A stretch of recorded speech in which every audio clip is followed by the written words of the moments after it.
Господь Бог сказал так: «Перестань, сын мой, слушать внушение об уклонении от изречений разума». Итак, Святой Дух предупреждает нас, что Он будет наставлять нас, поскольку мы уклоняемся от изречений разума. Мы не должны продолжать это делать.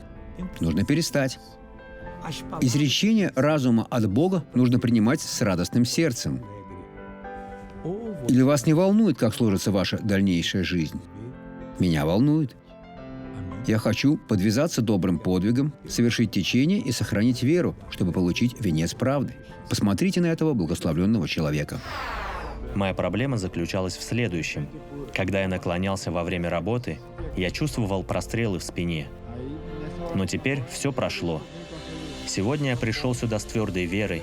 Я провозгласил, что одержу победу. Этому я научился у вас. Аминь. Бог исцелил меня. Так и продолжайте. Вы хороший ученик. Теперь сделайте то, чего не могли сделать.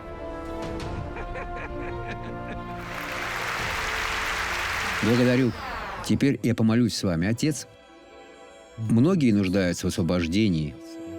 Я воспользуюсь твоей силой, чтобы их сейчас освободить. Я говорю всему злу: ты уйдешь.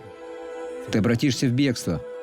Оставь этого мужчину, оставь эту женщину во имя Иисуса. А вы скажите: благодарю Бог.